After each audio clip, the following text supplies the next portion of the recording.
the dangerous thing that we're living in right now is it's like this. It's a big world out here, but what made the world appear to be smaller was the internet. The internet was never set up for citizens. The enter, when you think about the word enter, you have the in, which means to enter, to go inside. Ter can pay reference to a location, like terrain. Ter is in terrain. And then net is a net. The internet was initially designed for military. You got embassies all over, the world dealing with the United States. And so if you got the internet, let's say they're doing business and conducting business from the United States, they can correspond with military in other parts of the world. So you have internet. However, when you involve ordinary people who at some point is going to feel like they got some level of power, ordinary people think they got power. And so you set up a platform that is entertaining for the people. And so you have the internet. And so now you have people that's doing what? Not enter is in enter, but enter, in. Come on inside. Bring your faces. Bring your irises. Bring your everyday activity. Matter of fact, bring your family. What did y'all do last year? Bring all that shit. Come on with all that. And so you have internet, but you want to involve the public. But in essence, man, the people are powerless. And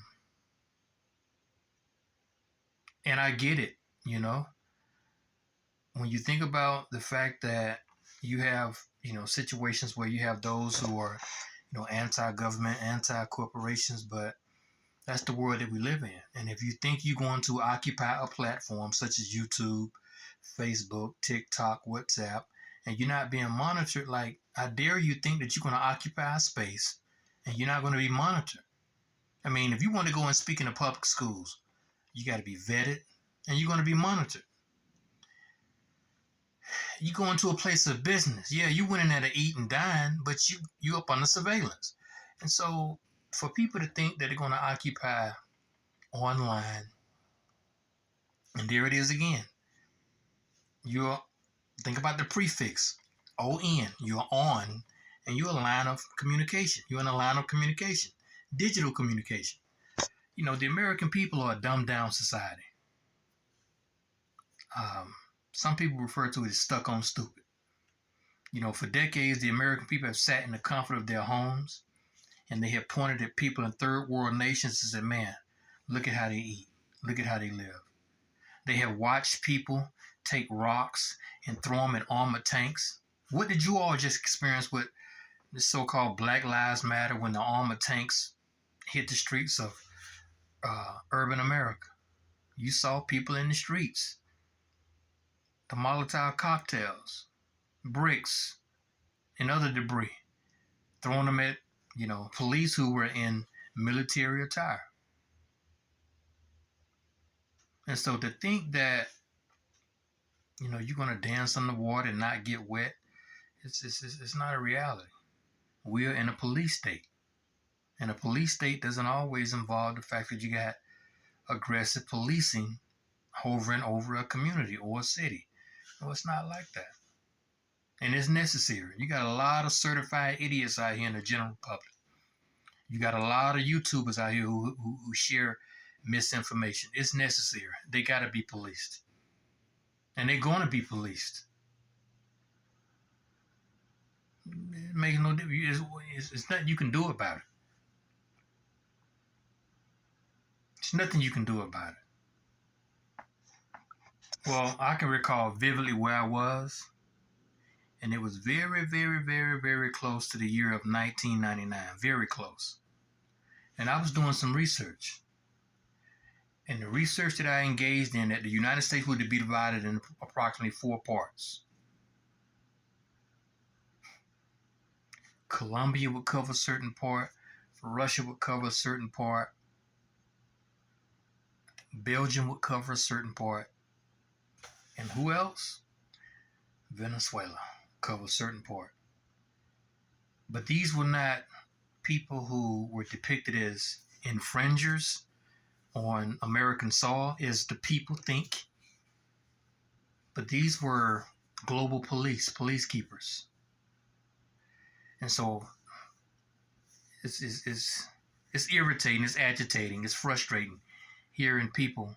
And this is what's crazy, is that you ordinary people, you campaign behind, you champion behind these YouTubers and even certain people in mainstream media, and you question like, why are all these migrants giving this? I mean, that's your police. They're your police tomorrow. These migrants are going to be peacekeepers. Just cut the chase, and there's nothing you can do about it. American troops went to foreign soil and they executed. They carried out a job. And so these migrants, some of them may be criminal.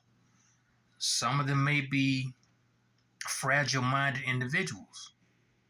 But a host of them, not just coming from Venezuela, but Asian nations and various parts of Africa, they are tomorrow's police.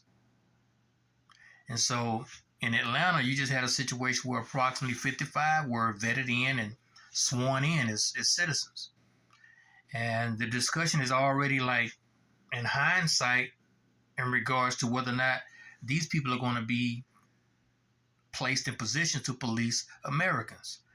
That reset involved a new world religion, a new world government. It's going to involve disarmament, education. All that falls up under that scope. After World War I, they established what was called the League of Nations. World War I was from 1914, 1918. World War II was from 1939, 1945. They established the United Nations. 9/11, we embarked on the path of the war on terrorism. And so from that was born New World Order. And so it's evident. You know, it's not something that people should shy from. I specifically, speaking for myself, the New World Order will serve a certain purpose. A lot of people, they cringe at the idea of it, but the New World Order is necessary, and it will be that. There's a phrase called auto apkeo. Auto apkeo. It's a Latin term, and it means order should be established out of chaos. Well, out of all this chaos, there's an order. There's an order emerging. It's the one world government. You already have BRICS. Brazil, Russia, India, China, with Somalia, Saudi Arabia, and other nations have come on board.